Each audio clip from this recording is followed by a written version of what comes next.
Bonjour tout le monde.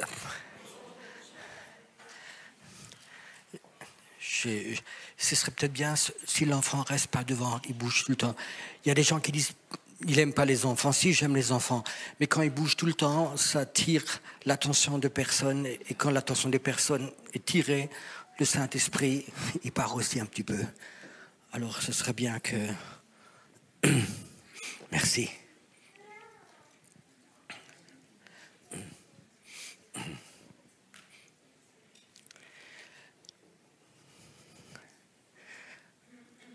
Est-ce que le Saint-Esprit veut faire des choses?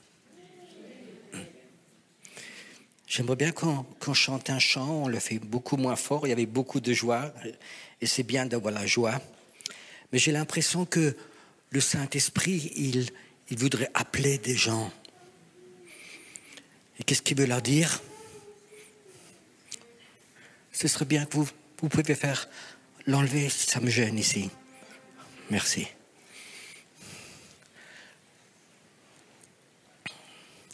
Le Saint-Esprit, il appelle des personnes. Il appelle des personnes pour le rencontrer, lui. J'ai l'impression qu'il y a des personnes qui sont là, sont venues parce qu'ils étaient invités. D'autres sont là pour peut-être voir Pierre Auffay. D'autres sont venus pour la louange. D'autres sont venus parce qu'on les a invités. J'ai l'impression que le Saint-Esprit, il appelle des personnes à rencontrer Dieu. Je voudrais que cette fille, c'est une Allemande qui va chanter un chant en français. Et ce chant, souvent cette parole est répétée, viens, viens. Et j'ai comme l'impression que pendant ce chant, le Saint-Esprit veut appeler des personnes à rencontrer Dieu. Pas une onction, pas une atmosphère, mais rencontrer ce Dieu qui a fait ciel et terre. Ce Dieu qui est ton Père. Alors j'aimerais bien que ceux qui connaissent le chant, vous pouvez chanter avec. Mais pendant ce chant, sens le Saint-Esprit qui t'appelle. Il t'appelle à rencontrer Dieu, ton Dieu.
Tu n'es pas obligé de tourner en rond jusqu'à ce que le Seigneur revienne. Le Seigneur veut t'élever dans le monde spirituel à un autre niveau. Que tu puisses régner avec Jésus dans le monde invisible. C'est l'appel de Dieu que tu règnes. Les premières paroles que Dieu a dit à Adam et à Ève, vous allez régner sur tout ce qui est sur la terre. Tout ce qui est sous la terre, tout ce qui est dans l'eau, tout ce qui est dans l'air. Vous allez régner. Et spirituellement, nous les chrétiens, nous régnons sur toutes les forces démoniaques qui sont dans l'air, qui sont dans l'eau, qui sont sur la terre, qui sont sous la terre. Nous sommes appelés en esprit de régner. Pas de remplir les églises, mais de régner spirituellement. Amen. Merci.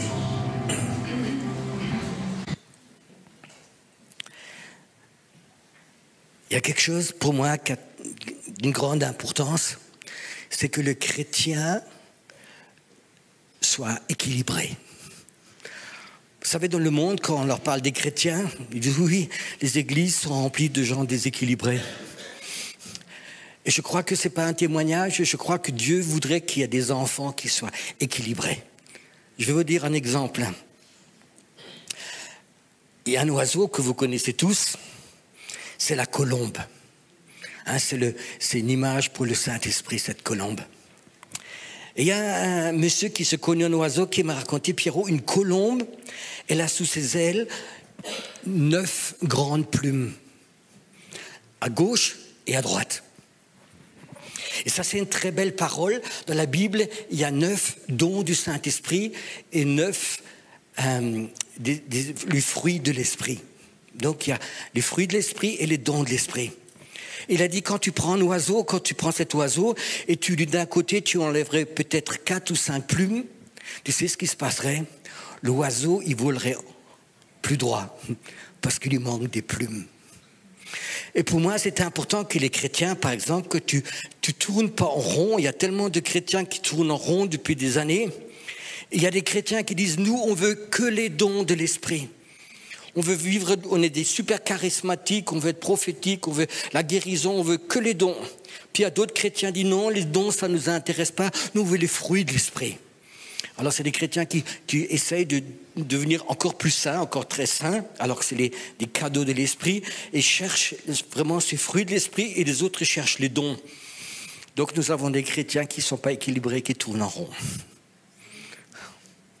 Est-ce que tu n'en as pas marre de tourner en rond spirituellement depuis des années? Oui, on peut aller en cure d'âme, on peut avoir un mot prophétique, on va à une conférence, on sent l'onction, et tu tournes quand même en rond. Et je crois que c'est cet équilibre, et cet après-midi, je voudrais vous parler de cet équilibre pour les prophètes, pour les gens prophétiques. Les prophètes ou les gens prophétiques, pour qu'ils ne tournent pas rond, il y a 2 choses. Comme il y avait les dons, comme il y avait les dons de l'esprit et puis les fruits de l'esprit, le prophète, il y a l'esprit prophétique et puis il y a l'esprit de prière. Et tu ne peux pas les séparer. Il y a des gens, je vais te dire un exemple, tu peux travailler un don, c'est comme une salle de musculation, tu peux faire des muscles avec des poids tout le temps. Il y a des gens qui essayent d'avoir des dons et tout le temps avec les mêmes dons. Quand tu as un don prophétique, tu peux prophétiser en fin de compte toute la journée, tu peux faire venir des gens et tu peux prophétiser du lundi jusqu'à samedi, mais spirituellement tu restes en bas et tu tournes en rond. Pourquoi? Parce qu'il manque cet équilibre, ta vie de prière. Et le prophète et la vie de prière, il faut qu'ils aillent. Si tu les sépares, si tu prends plus de temps dans les dons, plus le temps dans le prophétique, plus à débloquer, plus à devenir un ministère prophétique, et tu ne passes pas ce temps dans la prière, tu vas tourner en rond, tu vas être déséquilibré et tu vas être un chrétien charismatique déséquilibré. Est-ce qu'il y en a beaucoup de ceux-là, vous les connaissez? S'il te plaît, ne te retourne pas pour regarder. Et ce n'est pas un témoignage, j'ai l'impression que ce n'est pas comme ça qu'on va créer le royaume de Dieu avec des gens qui tournent en rond.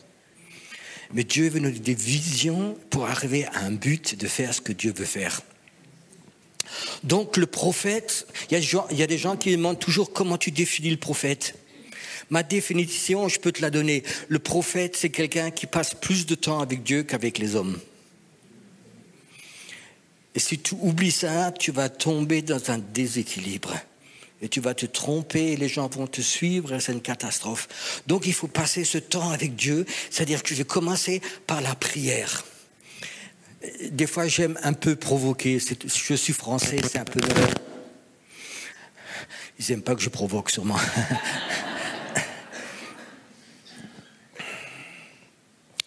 La plupart des chrétiens, je pense, ne savent pas prier. Oh. Je sais qu'il ne va plus me faire inviter ici, mais ça ne fait rien.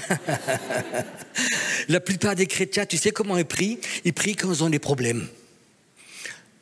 Mais je te dis une chose, même les incroyants, quand ils ont des grands problèmes, ils prient.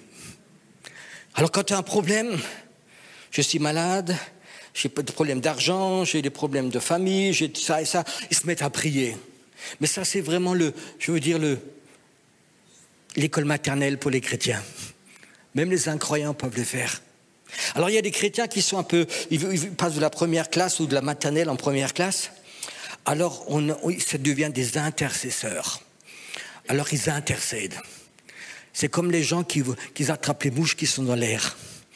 Alors tu entends, oui, la grand-mère, elle se fait renverser, l'autre voisine, son chat se fait écraser, l'autre c'est ceci, il a mal au dos. Et puis toutes les choses qu'on entend, on va les prier, c'est des intercesseurs.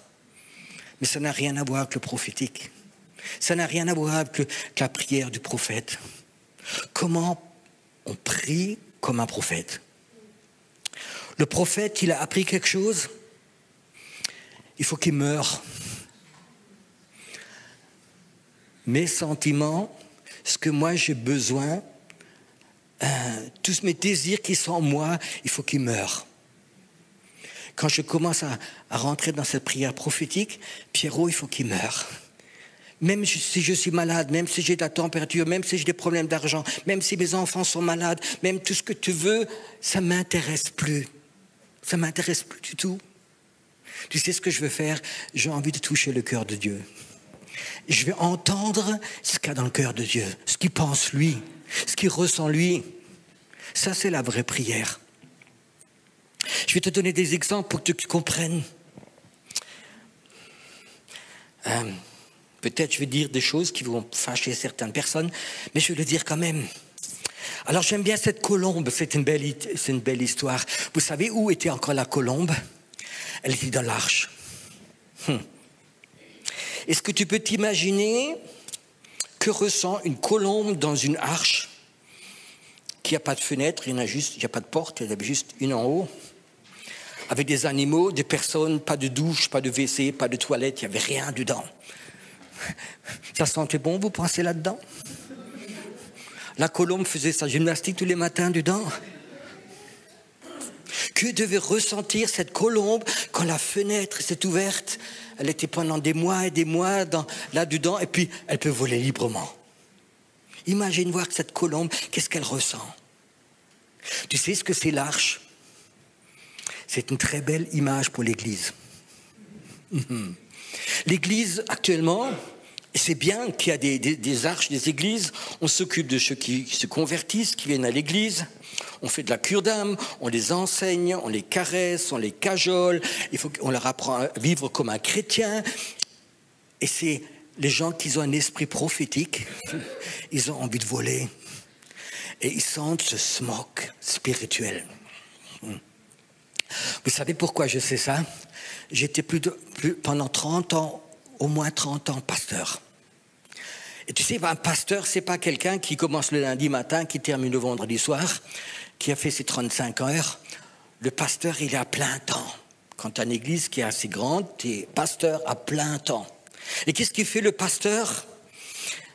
C'est son boulot. Quand les gens ils téléphonent, les membres de son église, ils ne téléphonent pas pour dire « Écoute, j'ai fait une grande tarte, je peux te l'apporter ?» C'est relativement rare. Mais quand ils te téléphonent, qu'est-ce qu'ils te racontent? Tiens, je me rappelle, il n'y a pas trop longtemps, une dame me téléphone, une dame de l'église. Pierrot, je veux juste te dire que tu le saches, mon mari, qui est ton collaborateur, Il est rentré hier soir et il était sous comme un cosaque et il a vomi par terre. Merci, sœur. Ça sent mauvais des fois dans l'arche, vous savez. Un homme me téléphone, dit, pasteur, faut que tu viennes. J'ai découvert que mon fils il prenait de la drogue. Mais je te le raconte. Pasteur, tu peux venir. Ceci, j'ai rencontré une femme, elle a besoin de délivrance, il y a ceci. Et ça, toute l'année. Toute l'année, tu es dans l'arche, tu t'occupes de tes brebis, tu les laves, tu les soignes. Mais il y a quand même un smoke. Comment te sent cette colombe qui est en toi? L'esprit, ton esprit, comment il se sent là-dedans? Tu sais, quand tu es appelé à rentrer, à être pasteur, et tu es trop longtemps dans une église, et tu t'occupes du smoke, tu vis dans le smoke, il meurt. L'esprit prophétique meurt.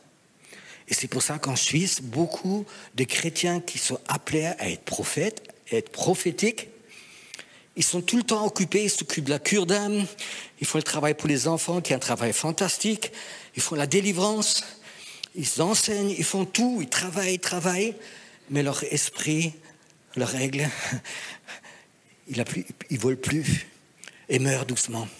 Vous savez que l'aigle, c'est le seul oiseau, quand tu l'enfermes et tu lui donnes un super manger, une cage en or, tout ce que tu veux, il meurt parce qu'il est appelé à voler.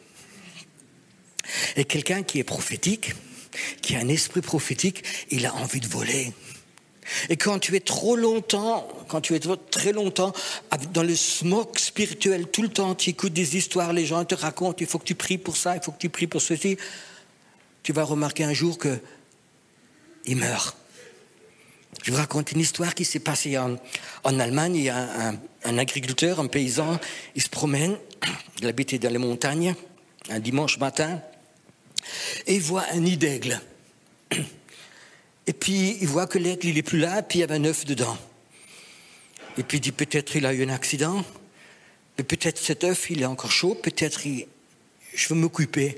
Et il a pris cet œuf, il l'a mis dans sa chemise pour qu'il garde chaud. Il est descendu à sa ferme, et puis il y avait juste des poules qui venaient qui venaient pondre des œufs, qui couvaient. Il a mis l'œuf de l'aigle avec les poules, avec cet œuf. Et vous savez, c'est passé vraiment ce miracle, l'œuf, il n'était pas mort. Et au bout de quelques temps, tous les autres, eux, ils s'ouvrent, c'est des petits poussins qui sortent. Et là, dans cet œuf, il y a un petit aigle qui sort. Mais l'aigle ne sait pas que c'est un aigle. L'aigle, il est élevé dans un poulailler et il apprend à gratter comme les poules grattent par terre. Il picore, il cherche des vers de terre. Il se promène toute la journée, il pense que c'est une poule. Et puis un jour, il était un peu plus grand. Et puis il y a un vrai aigle qui passe au-dessus du poulailler. Waouh! Et puis il regarde en haut comme ça, il admire cet aigle qui vole. Puis le poulet qui était à côté de lui dit, ah, ça c'est pas notre ligue, hein. C'est pas notre niveau. Et l'aigle dit, oui, c'est vrai. Et l'aigle, quelques mois après, il meurt. Et il n'a jamais découvert que c'est un aigle. Il y en a beaucoup comme ça ici. Tu auras une belle prédication de ton pasteur. La sœur était fidèle. Elle a mis du pot de fleurs tous les dimanches à l'église. Mais la sœur était appelée de Dieu à être un aigle, à voler. Elle ne l'a pas su, personne ne lui a rien dit. Elle était toujours avec les autres poules ensemble. Mon ministère, c'est d'appeler les aigles. Mon ministère, c'est pas aller dans les poulaillers et d'apporter des grains, mais c'est d'appeler les aigles. Cet esprit d'aigle qui est en toi. Et c'est un esprit d'aigle, tu vas le découvrir, pas parce qu'un prophète pose les mains, dit tu as un prophète, mais tu vas le découvrir dans la prière. Tu vas le découvrir dans la prière, c'est plus pour toi, c'est plus pour ta famille, c'est plus pour tes enfants, c'est plus pour ta santé, c'est plus pour le voisin, c'est plus pour les problèmes que tu as entendus dans l'arche. Tu es tout seul devant Dieu. Et ton petit aigle, il s'envole et touche le cœur de Dieu. Et tu sais quoi? Là, il y a la nourriture pour l'aigle. c'est rare que dimanche matin, on distribue de la nourriture pour les aigles. On distribue de la nourriture pour les poules. Est-ce que vous pensez que c'est vrai? Est-ce que vous avez envie de cette nourriture d'aigle? Moi, je suis là pour vous réveiller, pour peut-être libérer le Saint-Esprit qui appelle. Mais toi, tu as cette capacité de t'envoler de toi. Vous savez, des fois, j'ai envie de fuir de moi-même. Vous connaissez ça? On n'est pas parfait. En dehors de Jésus, il n'y a personne qui est parfait. Et des fois, on a envie de fuir de soi, de ces problèmes qui sont en toi, de fuir. Ton aigle, il s'envole, il va dans la présence de Dieu. Le Saint-Esprit te soutient à ton vol et tu arrives dans le cœur de Dieu. Cette nuit, je n'ai pas beaucoup dormi, mais l'esprit de prière était là. En esprit, j'étais souvent sur ce Jura, qui est une des régions, je veux dire, où il y a le plus de sorcellerie. Et je sentais vraiment ce combat qui était là. Et je vais vous dire juste une phrase que Dieu m'a dit vous dire. Elle m'a surpris, elle m'a choqué. Mais je vais vous la répéter quand même. Vous savez ce que Dieu m'a dit? Pierrot, dit aux chrétiens d'arrêter de parler en mal de la franc-maçonnerie. Arrêtez de dire du mal des francs-maçons. J'ai dit, Seigneur, je ne comprends pas. Il m'a dit, Pierrot, il y a un réveil qui est en train de venir. Et comme j'ai appelé Paul, qui était un antichrist, je vais appeler beaucoup de gens dans la franc-maçonnerie. Je vais les appeler. Et puis beaucoup d'eux seront des prophètes, des apôtres, avec une puissance. Et ils vont prêcher l'évangile. Et des milliers de personnes vont venir. Et ils vont dépasser spirituellement beaucoup de leaders chrétiens qui sont restés en bas. Il y aura des dirigeants d'église qui sont des francs-maçons, convertis à Jésus. Ils auront des rencontres de Jésus, personnellement, comme actuellement, ça arrive avec des musulmans ou avec des juifs. Des rencontres qui vont se passer. Vous savez, je sors du milieu des affaires. Je ne sors pas d'école biblique, je sors des affaires. Et quand tu viens de ces milieux d'affaires, tu rencontres beaucoup de francs-maçons. Et je veux dire, j'aimerais bien que certains chrétiens ont cette force de caractère qu'eux, ils ont. Je sais que maintenant, beaucoup de... Oh, jamais. Tu sais, la Bible a dit, aime tes ennemis, bénis tes ennemis. Moi aussi, j'ai beaucoup averti les gens. Cette nuit, le Seigneur m'a parlé, je vous promets, je le ferai plus. Parce que je vois en vision qui vont venir. Qui vont venir. Il y a un temps, en France, il y avait M. Mitterrand. Il y avait presque 50% des ministres qui étaient là, c'était des francs-maçons. Imagine-toi que ces personnes se convertissent. Ça va changer quelque chose. Et je te promets, c'est des gens, ils ne tourneront pas en rond. Comme des chrétiens déséquilibrés. Première chose, si tu veux rentrer dans le prophétique, arrête de passer du temps dans le smoke qui est en toi.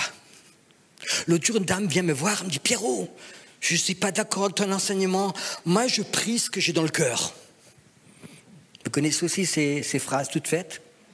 Tu sais ce que je lui dis? La Bible dit que le péché, il commence où? Ah. Alors, c'est-à-dire que le péché, il commence dans le cœur. Et toi, tu pries. Là-dedans, dans ce smoke, tu commences à prier. Moi, je ne veux plus prier ce qui est dans mon cœur parce que je sais aussi, chez moi, des fois, il y a du smoke dedans. Alors, ne prie pas ce qui est dans toi, mais prie ce qui est dans l'Esprit de Dieu et veut t'envoler. Je voudrais que tu te gardes cette image. Je voudrais que tu gardes cette image de cette colombe qui est en toi, qui a envie de rencontrer Dieu. Elle a envie de sortir du smog. Elle a envie de sortir de cette arche qui est peut-être ton propre corps, dans tes pensées, dans ton rejet, dans tout ce que tu veux qui est dedans. Et tu pries ça. Tu amènes le smog et tu ne vas pas voyager bien haut. Est-ce que tu comprends ce que je veux te dire cet après-midi? Est-ce que tu as envie des fois de sortir de toi, de tes pensées, de ta théologie, que tu sois protestant ou catholique ou baptiste ou pentecôtiste, ça n'a aucune importance. C'est rencontrer ton Dieu. Sortir, rencontrer ton Dieu. Tu sais, c'est des moments magnifiques où j'arrive à quitter ce smog qui est là et je vois cette colombe, l'esprit qui est en moi, rencontrer le cœur de Dieu et repose sur le cœur de Dieu. Des fois, il y a 3 minutes qui suffisent. 3 minutes et tes batteries sont rechargées. Tout le stress, tous les soucis, tout ça, c'est parti parce que tu as rencontré le cœur de Dieu. Ça, c'est une dimension de prière que la plupart des chrétiens n'ont jamais entendu, n'ont jamais fait, parce que tout se passe au niveau de là, au niveau des sentiments. C'est rentrer dans cette dimension. Et quand tu rentres dans cette dimension et tu touches le cœur de Dieu, et toi, tes sentiments, tout ça, c'est mort, tes idées sont mortes, tout est parti, tu ressens que ce que ressent Dieu. Alors Dieu veut te montrer un morceau de son cœur pour ta vie, pour toi. Il est capable de te montrer comme lui, il voit les personnes. Comme lui, il voit tes voisins. Comme lui, il voit tes ennemis. Comme lui, il voit les gens qui te critiquent. Les gens qui te maudissent. Tu le vois comme lui, il les voit. Tu sais ce qui se passe à ce moment-là? Tu es capable de voler au-dessus d'eux. Tu n'es pas à leur niveau. Tu voles au-dessus d'eux. Et c'est là que tu gagnes la guerre. J'ai lu le jour un reportage.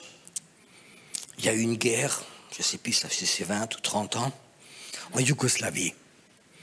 Et la Yougoslavie, des journalistes écrivaient qu'ils avaient une des plus grandes armées d'Europe.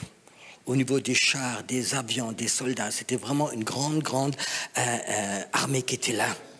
Puis il y a eu cette fameuse guerre où après les pays se sont scindés. Et puis les Américains ont décidé, parce qu'à cause de ce génocide, des choses-là, de venir attaquer la Yougoslavie. Et tout le monde a dit ça va faire des carnages, ça va faire des semaines et des semaines.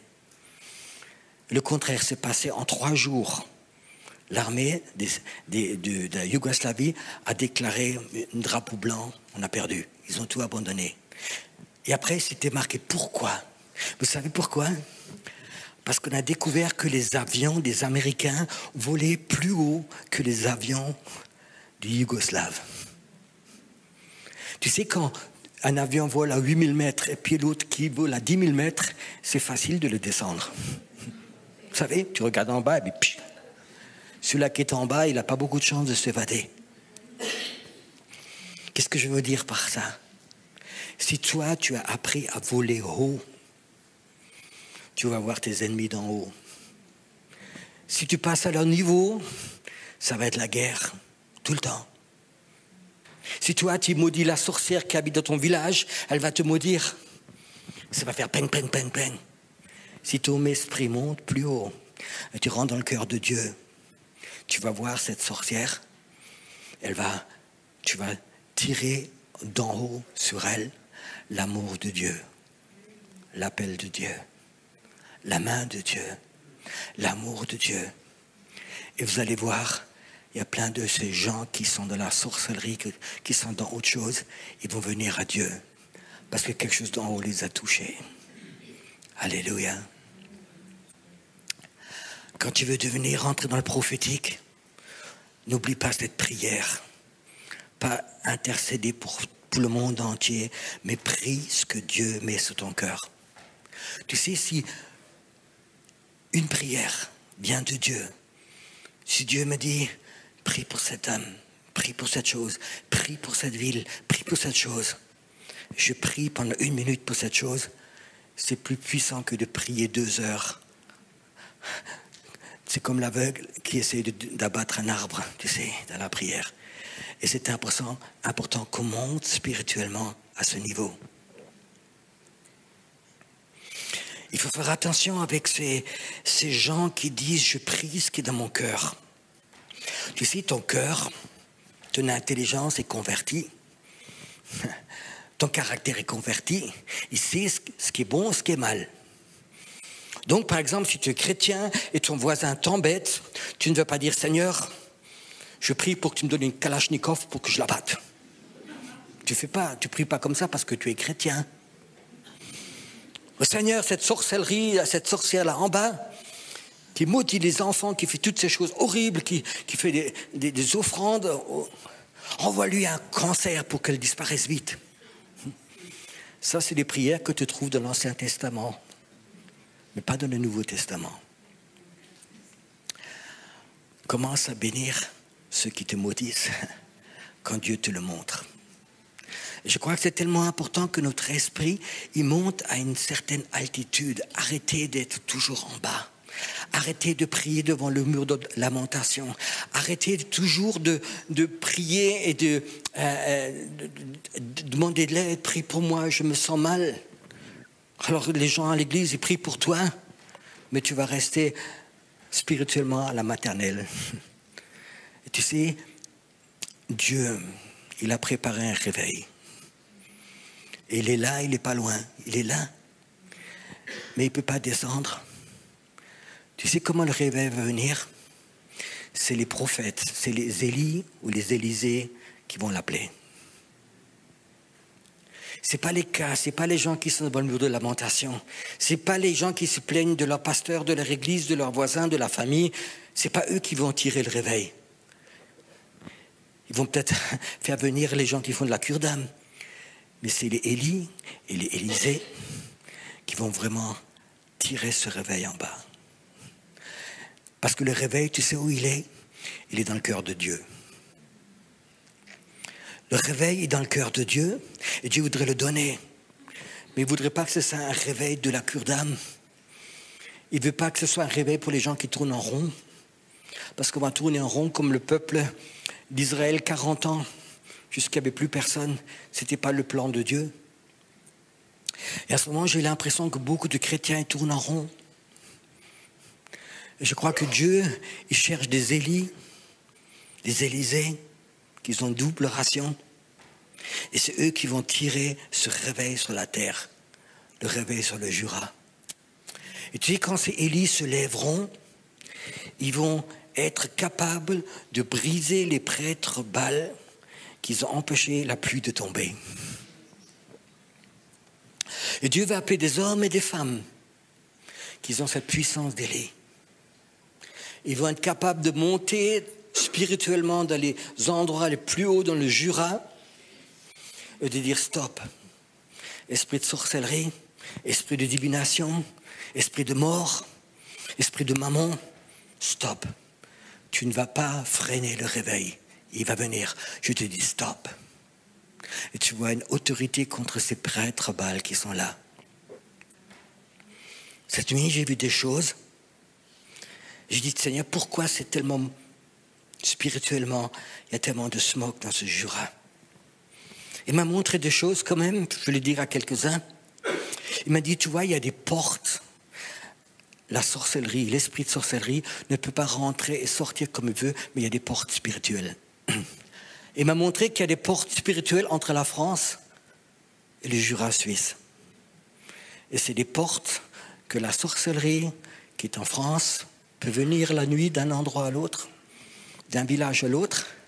Il y a des portes qui sont là, c'est un aller-retour. Où sont les prophètes qui ont évolué? Le Seigneur leur montre ces portes. Tu sais, une des grandes bénédictions qu'il y a eu pour la vie d'Abraham, c'était posséder les portes de tes ennemis. Il faut qu'on apprenne, nous, ceux qui habitent dans le Jura, surtout, laissez-vous montrer les portes que la sorcellerie utilise. Et possède cette porte. Des fois, ça va peut-être durer quelques jours, quelques semaines, mais tu vas poser une porte, un endroit spirituel où il y a des offrandes qui sont faites, c'est des portes spirituelles où tu te mets dedans, dis Seigneur, je veux posséder cette porte. La sorcellerie ne passera plus par cette porte. C'est ton royaume. C'est peut-être ce que je dis maintenant, c'est pour très peu de personnes. Mais je crois que le Seigneur y touche. Et tu sais, c'est ton ministère. Posséder les portes spirituelles. Et il y en a plusieurs. Je me rappelle, il y a une vingtaine d'années, j'ai été invité à la chaux de fonds. J'avais une jeune prophète qui était avec moi, c'était une Autrichienne, une fille très très prophétique, très jeune, qui faisait aussi la louange. On est venu d'Allemagne. On passe devant le panneau, la chaux de fonds, juste devant le panneau. La fille, elle crie, elle dit mon sang, il coule partout. Elle a dit j'ai pas mes règles, c'est pas les jours, ça m'arrive jamais. Et le sang, il a coulé de son bas-ventre. Et je savais que c'était la sorcellerie. Il y avait une porte. On a passé sans l'autorisation d'elle. Il faut que vous sachiez qu'il y a des portes spirituelles où la sorcellerie emploie. Il y a des places qui appartiennent au monde des ténèbres.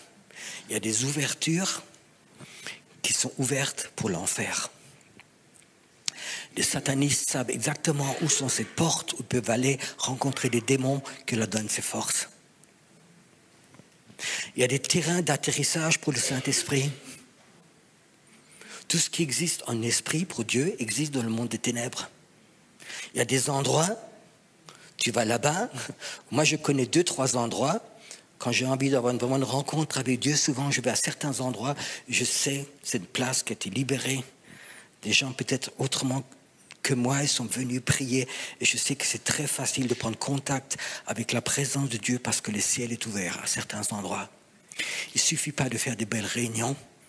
Mais quand vous faites des réunions comme aujourd'hui, on commence à prier, on fait des ouvertures dans le monde spirituel. C'est autre chose que de prophétiser. Petite sœur, Dieu veut te bénir, veut donner. C'est bien de partir de ce niveau, mais c'est bien mieux d'arriver à un autre, de savoir qu'il y a des terrains d'atterrissage pour le Saint-Esprit qui sont souvent dans des villes où des générations avant nous, des gens se sont mis à genoux et ils ont adoré et ils ont prié. Il faut que tu saches qu'il y a des portes spirituelles pour l'esprit. Il y a quelques années, j'ai fait tous les ans des conférences pour jeunes entre la Suisse, la France, la Belgique et l'Allemagne. Je me rappelle de la Belgique, il y a un bus complet de jeunes qui est arrivé. Et puis, donc, c'est pas facile avec des jeunes qui ont souvent entre 15 et 20 ans. C'est pas toujours facile quand tu les as pendant 3 jours. Quand on a 300, 400 qui sont là, ça bouge beaucoup. Mais tu sais, quand l'esprit vient, les jeunes, des fois, sont beaucoup plus sensibles que des chrétiens qui, ça fait 50 ans, qui sont croyants. Puis, on a eu des temps d'adoration, on a eu des temps de délivrance, on a eu des conversions. Mais c'est fatigant. J'ai dit, Seigneur, ça fait maintenant la 4e ou la 5e année, c'est beau, mais c'est fatigant. Pourquoi il faut faire ces... Tu veux que je continue? Il m'a dit, Pierrot, ces conférences que vous faites entre ces différents pays, c'est comme tu construis des autoroutes spirituelles dans le monde invisible. Il a dit, il faut que vous construisiez ces autoroutes entre la France et l'Allemagne et l'Autriche et d'autres pays. Parce que quand le réveil va venir, il ne va pas rester dans un coin. Le réveil va se répartir à travers ces autoroutes spirituelles. Il va bouger. Ce n'est pas de la nourriture pour les poules que je vous raconte aujourd'hui. Mais c'est de la nourriture pour que ton esprit prophétique, il sait que ça, c'est plus important. Je prêche beaucoup, ceux qui me connaissent sur YouTube. Ça m'arrive de prêcher entre 200 et 250 fois par année. Je vois beaucoup de guérisons, je vois des miracles. Mais pour moi, ce n'est pas le plus important. Mon ministère, c'est le monde invisible. Mon ministère, c'est d'aller à des endroits et de voir dans le monde invisible où il y a les anges, où il y a les puissants des ténèbres, où il y a des portes, où il y a des couloirs spirituels, des couloirs pour le Saint-Esprit. Nous vivons dans un monde où le smog spirituel est tellement épais sur nos villes. Même sur cette Suisse qui est tellement bénie, on a ouvert tellement de portes. Je crois que c'est important de reconnaître, et ça dans le cœur de Dieu, il va te donner des révélations, il va te montrer des endroits, tu vas y aller. Et des fois j'ai beaucoup de plaisir, tu sais, quand le Seigneur, des fois la nuit me parle, il dit demain matin, tu vas dans cette ville, tu vas là-bas, tu fais ceci. Et je vois dans le monde invisible ce qui passe. Tu sais, pour moi, c'est plus important que de prêcher, de prier pour les malades et faire de la cure d'âme. Parce que je sais que mon esprit, il est appelé à ce niveau. Mon esprit, il est appelé là-dedans. Et aujourd'hui, il y a beaucoup de personnes. Ils savent de quoi je parle. Ils savent que quand tu rentres dans ce monde invisible que Dieu t'appelle et tu règnes contre les puissants des ténèbres qui sont là, qui sont 10 fois plus forts que toi. Et toi, tu dis stop, et ils vont stopper. Et quand tu connais cette dimension, les dimensions normales de l'Église ne vont plus tellement t'intéresser. Je dis d'accord. Si ton appel c'est dans l'Église, alors reste dans l'Église. Si ton appel c'est de faire de la cure d'âme, alors fais de la cure d'âme. Mais fais attention, si Dieu t'appelle à rentrer dans un autre niveau, fais-le. Sinon tu vas tourner en rond et ton aigle en toi, il va mourir. J'étais pasteur pendant 30 ans. Vous savez ce qui me fait le plus de mal? Quand j'enterrais des gens de l'Église avec leur appel. Quand j'enterrais des gens, j'ai vu ce que Dieu voulait faire de la vie. J'ai vu l'appel de Dieu. Mais ils ne sont pas rentrés dans l'appel. Ils sont morts. Ils sont sauvés. Mais là, quand le cercueil descendait, ce n'est pas seulement le corps qui descendait, mais c'est l'aigle. L'appel de Dieu descendait avec. Tu sais, quand tu es pasteur et tu aimes les gens, et tu les vois mourir 2 fois, c'est une catastrophe. Les pasteurs ressentent peut-être pas ça parce qu'ils ne voient pas toujours l'appel. Mais c'est une des choses les plus tristes que j'ai connues de ma vie. Quand, aux enterrements, je voyais l'appel de Dieu qui descendait avec. Surtout quand c'était des prophètes. J'ai enterré une fille, elle avait 21 ans, elle avait fait des études de médecine. C'était vraiment un don prophétique. Et puis un jour, elle dit, j'étais à une réunion de jeunes, je n'en ai marre de mon appel. C'est fatigant, je veux vivre. Je veux avoir des copains comme tous les autres. Je veux vivre. Et au moment qu'elle dit ça, j'ai vu qu'elle coupait son appel. Quelques mois après, elle est morte d'une leucémie, rapidement. Je sais qu'elle est sauvée.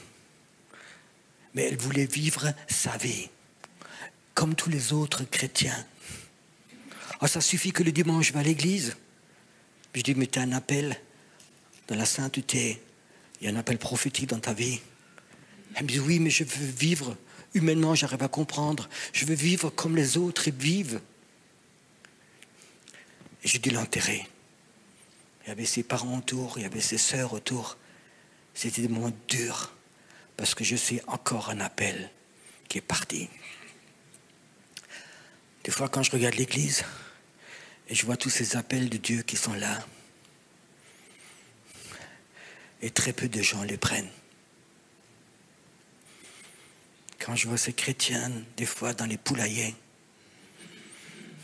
ils sont contents. Ils ont leur grain tous les jours. Ils ont un grillage qui les protège. Puis il y a un coq en plus qui les surveille. C'est les miens. Ils ne veulent pas que les aigles rentrent. Ils ont peur qu'ils s'envolent.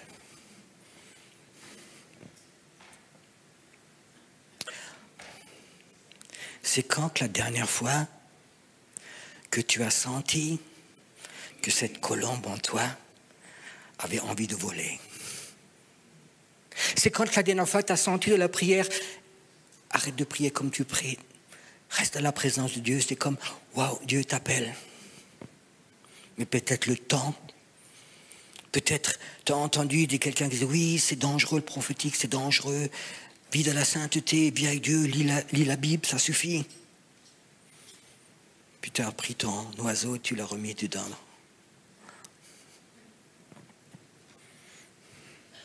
Je sais que notre sœur qui a organisé ça, elle a l'appel de nourrir des bébés aigles. Et c'est bien. On en a besoin. Tu sais, les chrétiens sont tellement pasteurisés. Cuits à 65 degrés.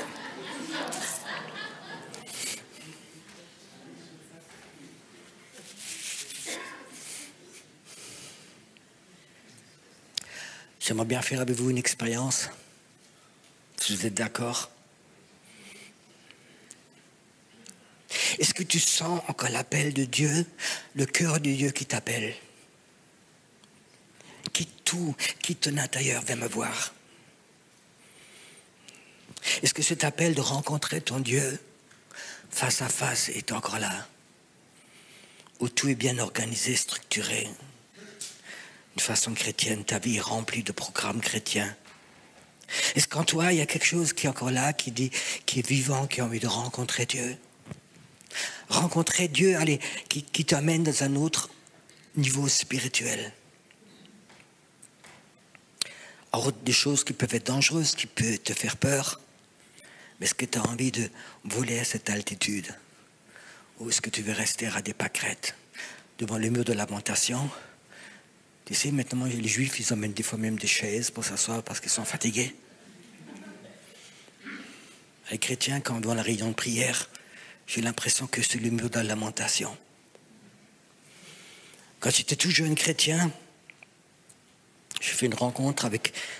J'étais pas chrétien, j'ai fait une rencontre avec Jésus dans une cellule de prison. J'ai rencontré le Seigneur et j'ai brûlé. Puis j'ai trouvé une petite église. Et je fais tout ce qu'on pouvait faire à l'église. Dans toutes les réunions. Je faisais tout, j'étais prêt. S'il m'aurait demandé le pasteur de faire les WC, je refais les WC par amour pour le Seigneur. J'aurais tout fait. Mais une chose, je n'ai jamais pris plaisir, c'était les réunions de prière. Je suis allé et j'ai vu toute la misère que les gens priaient. Je sais que je suis rentré, je dis à ma femme, écoute, je vais pour l'évangélisation, je vais pour ça, je vais partout, mais pas pour la prière.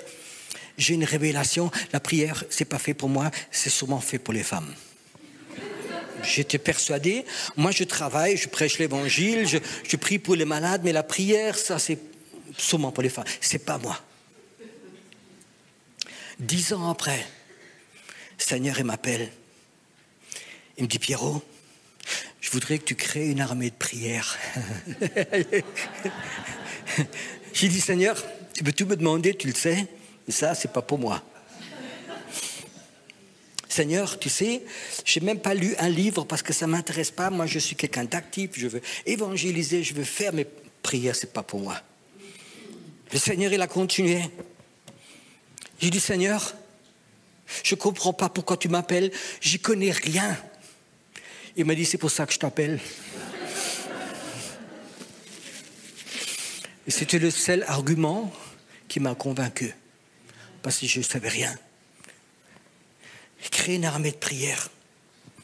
Puis brusquement, quand j'ai invité les gens à la prière, où je faisais des séminaires sur la prière, des fois il y a des centaines de personnes qui venaient. Et j'avais aucune notion que de rencontrer Dieu. Un jour, j'étais à Munich et j'ai fait un séminaire sur la guérison. J'en ai fait beaucoup. C'était dans un hôtel, il y avait une grande salle, c'était rempli. C'est un thème qui intéresse beaucoup de gens. Et je commence mon séminaire, je parle une demi-heure sur la guérison. Et le Seigneur dit, top, arrête-toi. Je me suis arrêté et dit, commence à prêcher sur maman, sur l'esprit de maman. Ça colle pas, tu sais. Je dis, Seigneur, j'ai jamais prêché sur maman, j'ai aucune idée, je sais pas. Il dit, commence. J'ai arrêté mon plein séminaire, j'ai arrêté et j'ai parlé sur l'esprit de maman. Et puis les gens, c'est comme leurs oreilles s'ouvraient. Wow, c'est comme une lumière se mettait dans la salle. Tout le monde écoutait. Je continuais à parler. Et puis, ça durait 5 minutes. Et je dis, on va se lever, on va prier contre l'esprit de maman dans cette ville. Puis tous les gens enthousiasmés, ils se sont levés, ils ont oublié qu'ils étaient là pour la guérison. On a brisé cette puissance de mammon sur la ville. Waouh! Et le Seigneur dit maintenant, c'est bon, continue ton séminaire. Bon, les gens, ils ont l'habitude un peu. Et j'ai fait mon séminaire. 2 jours après, ma secrétaire vient, me dit, Pierrot, regarde voir ce qui est dans le courrier ce matin. Elle me donne une lettre, j'ouvre, il y avait un chèque de 50 000 €. 50 000 €, une personne que je ne connaissais pas. Et j'ai dit à la secrétaire, je suis sûr, je prophétise, c'est de la ville de Munich. Elle me dit, oui, comment tu sais ça? Le Seigneur m'a dit, tu vois, ça c'est le résultat de cette prière. Ça c'est la puissance de prière qui a duré 2 minutes. Mais c'était une prière, tu sais d'où elle sortait? Du cœur de Dieu. Il savait que cet esprit était très fort. On l'a frappé une fois. Ça ne veut pas dire qu'il est parti pour toujours, mais on l'a frappé.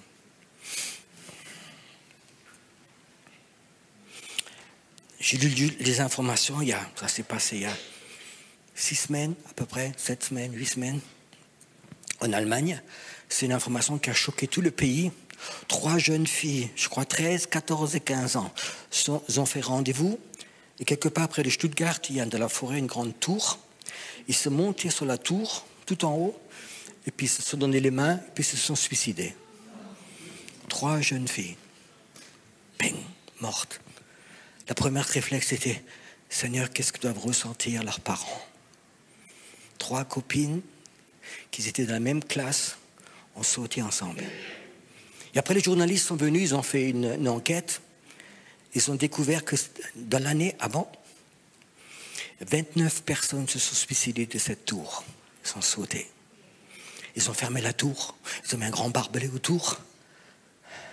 Ce n'est pas un barbelé qu'il fallait faire. C'est l'esprit de mort qui était là-bas qui a appelé les gens. Nous vivons dans un temps, les hommes sont devenus, les femmes sont devenues aveugles aux choses spirituelles. Les politiques sont devenus aveugles aux choses spirituelles. Ils mettent des barbelés. Les pasteurs, ils n'ont rien dit. Oh, on va faire de la cure d'homme avec les parents. On n'a pas compris pourquoi c'était.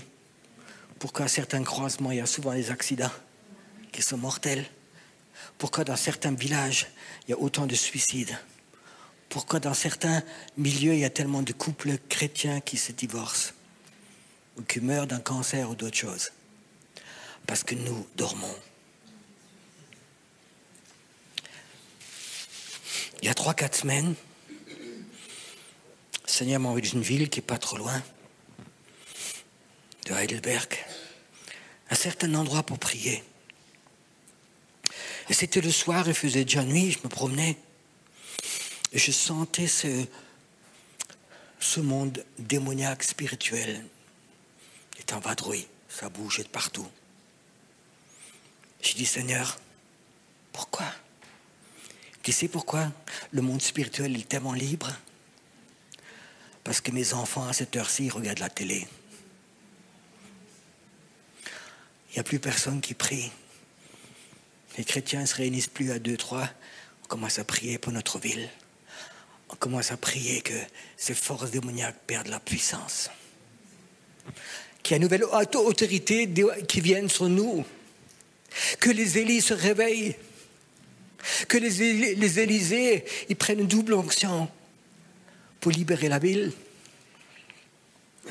Quand le Seigneur m'a parlé, il m'a dit, c'est pourquoi ces forces démoniaques bougent comme ça? Parce que mes enfants, ils regardent la télé, ils regardent des films, et plus personne prie dans cette ville. Le dimanche, ils vont à l'église, beaucoup encore, mais les gens ne prient plus. Et j'ai senti cette tristesse. J'ai senti cette tristesse du Seigneur. Ses enfants dorment. Vous savez, quand j'ai senti ça, j'avais envie de revenir. J'avais envie de venir aussi ici. Parce que je sais que Dieu appelle. Dieu, il appelle une armée de prières prophétiques. Des gens qui se lèvent. Peut-être tu diras, mais pourquoi moi, il n'y a rien d'extraordinaire en moi? C'est ce que j'ai répondu au Seigneur. C'est ce que Moïse il a répondu. Seigneur, je ne peux pas. Je ne sais pas. Tu sais, quand Dieu il pose sa main sur quelqu'un,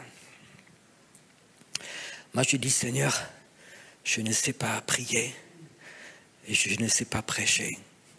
Je n'ai fait aucune école biblique. Je ne sais pas prêcher, je n'ai pas de prédication. C'est ce que le Seigneur a dit. Ce n'est pas savoir une prédication, c'est que la main de Dieu est posée sur quelqu'un.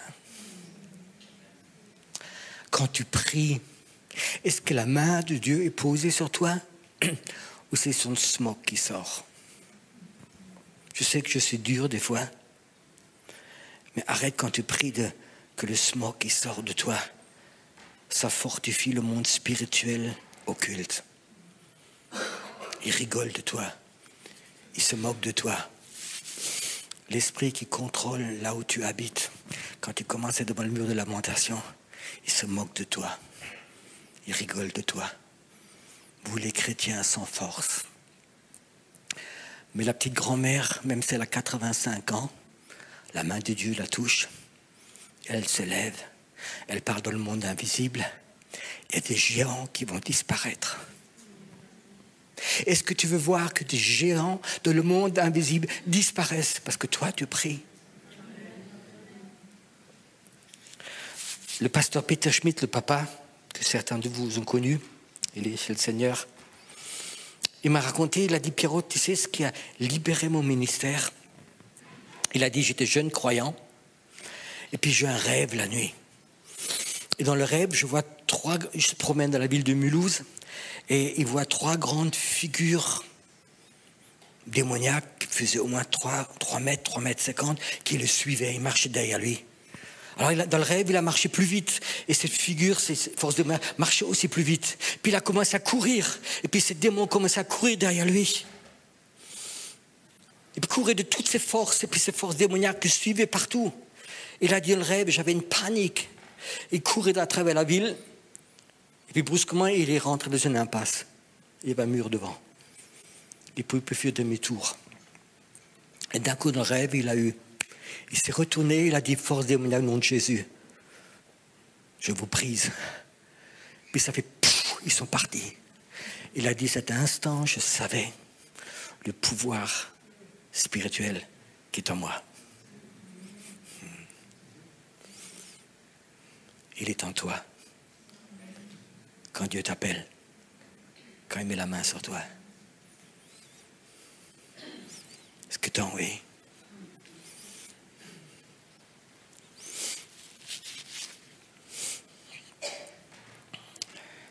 Qu'est-ce que le cœur de Dieu ressent cet après-midi? Je ne vais pas prophétiser, le don prophétique, mais cet après-midi, je voudrais demander, Seigneur, dans ton cœur, qu'est-ce que tu as? Qu'est-ce que tu as pour le Jura? Qu'est-ce que toi tu ressens? Qu'est-ce qui freine ton réveil?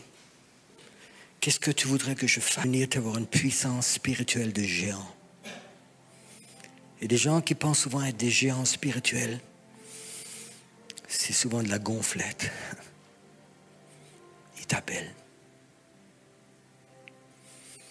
Il y en a qui sont là. Dieu touche ta bouche maintenant. Il touche tes lèvres. Et le Seigneur a dit, il y a des jours, tu ne pourras plus parler. Tu ne prendras pas de visite. Tu n'accueilleras personne chez toi parce que tu sais que tu ne peux plus parler. Jusqu'à ce que l'esprit prophétique tombe sur toi. Et Dieu va te lever dans le monde invisible, tu vas prophétiser. Et le feu, il va sortir de toi. Il y a des jours où tu ne parleras plus. Tu n'auras même pas envie de sortir, dire bonjour à ton voisin. Tu sens que tu restes dans la présence de Dieu. Et brusquement, cette onction de feu va tomber sur toi. C'est là. Le feu de la sainteté, dans la présence de Dieu. Il n'y a plus de paroles inutiles qui sortira de ta bouche.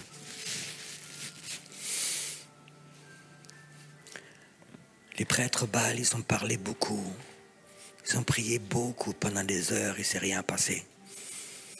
Élie, il a prié 30 secondes et le Dieu de feu est tombé. Il y aura dans le Jura,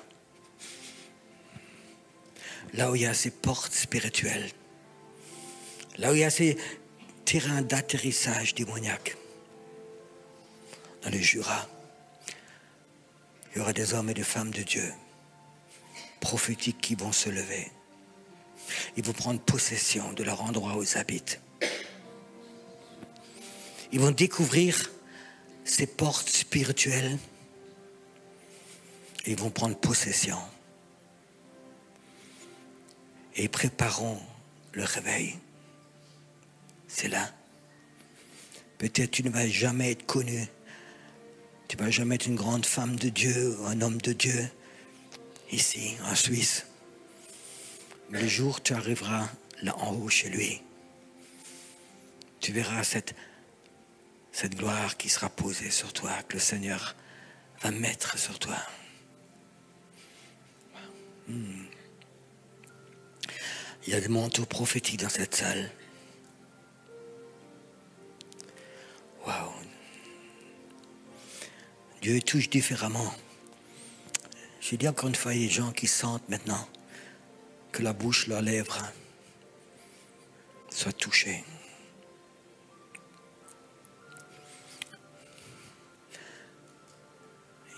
C'est surtout pour des gens qui verront cette chose-là. Tu ne parleras plus pendant un temps, jusqu'à ce que le feu il te libère. Puis Dieu dit, je vais mettre des manteaux prophétiques à des personnes ici pour qu'ils reconnaissent les endroits où les forces démoniaques, ils ont pris autorité, ils sont sur place. Ils contrôlent. Ils contrôlent. Ils contrôlent. Et toi, tu vas être appelé à briser ces contrôles dans le nom de Jésus. Ça vient. Écoute, si tu sens ce manteau prophétique ou ce feu prophétique toucher ta bouche, et tu dis oui Seigneur, oui à ton appel, je le sens, lève-toi là où tu es, juste lève-toi de ta chaise, mets-toi devant Dieu. Ne te lève pas parce que quelqu'un d'autre se lève, mais parce que tu sens l'appel de Dieu.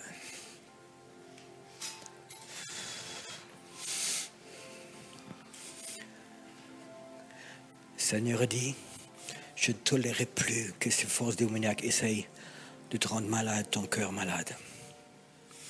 Il y a une nouvelle force qui va rentrer en toi.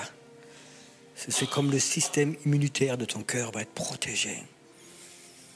Tu ne mouriras pas de crise cardiaque ou de ces choses-là. C'est fini. Même la peur ne viendra plus. Seigneur, merci pour que ces hommes et ces femmes que tu appelles. Seigneur, merci pour ces Élis qui sont là. Pour ces Élis que tu as appelés. Ça fait longtemps. Mais l'œuf s'est ouvert. Et cet aigle, il va voler. Waouh! Un papa aigle qui va voler. Seigneur, que tu touches maintenant. Seigneur, que là où il a tellement ressenti cet esprit de mort, qui va proclamer la vie de Dieu. Dans ta vie, tu as souvent senti cet esprit de mort sur des gens ou à des endroits ou dans des lieux. Le Seigneur te dit, tu vas proclamer la vie de Dieu, la puissance de Dieu dans le monde invisible. Et tu vas voir cette mort, elle va partir. Tu as vu cette mort dans ta famille, tu as vu cette mort des gens qui étaient prêts, tu as vu. Mais le Seigneur dit, c'était une préparation. Je t'appelle à appeler l'esprit de vie. Et c'est lui qui va combattre cette mort. C'est un temps nouveau, Seigneur, que maintenant que tu appelles ces intercesseurs dans l'ombre, tu vas les appeler. Seigneur, merci qu'elle va tuer des Goliaths. Elle va les voir. C'est l'onction de prière en elle qui va tuer des Goliaths. Merci Seigneur que la fatigue qui est des fois venue sur tes hommes de Dieu, maintenant soit qu'elle parte. Que ce feu, que ce feu, que ce feu soit vraiment fort là où il est. Merci pour ces hommes et ces femmes que tu as appelés. Que tu as appelés. Waouh. Ça vient plus fort. Il y a quelqu'un que tu sens vraiment. Sur tes épaules, ce manteau prophétique qui se met. Il se pose sur toi. Il pose sur toi. C'est un jour nouveau pour toi. C'est un jour nouveau pour le peuple prophétique. Merci dans cette région, ici. Ça fait des années que tu m'as déjà appelé pour cette région et j'ai plus voulu presque revenir parce que je sentais ce rejet. Je sentais cette sorcellerie. Merci Seigneur de pouvoir être ici et de libérer ton plan pour des personnes. Maintenant, au nom de Jésus. Au nom de Jésus. Sing mal im Geist. Ich übersetze dann. Laisse l'esprit prophétique venir encore.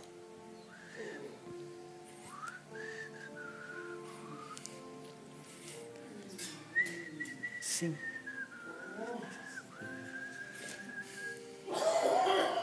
Il te touche. Il te touche.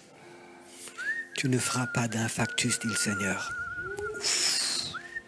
C'est ma main de guérison qui te touche maintenant. Il te libère. Il te libère.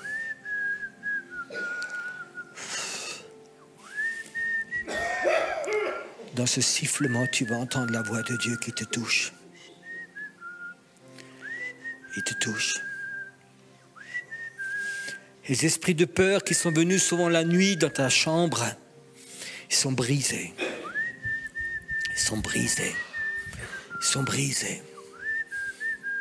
Les chaînes sont brisées. Cette puissance de destruction ne rentrera plus dans ta maison, dit le Seigneur. Tu n'allumeras plus la lumière le soir ou la nuit. Parce que là où ces démons rentrent dans ta maison, il y aura un ange qui est là. Et tu vas sentir cette puissance de l'ange qui sera des fois là à côté de toi. Surtout quand tu commences à prier. Je te libère. Je te libère de l'oppression, dit le Seigneur. Et je t'appelle à rentrer. Cet esprit prophétique. C'est maintenant le temps. C'est maintenant le temps. Inspire, voir fort. C'est comme un souffle chaud qui passe à travers tes poumons. Le roi de Dieu qui te guérit, il est là. Ce roi de Dieu qui te libère, il est là. Ce roi de Dieu.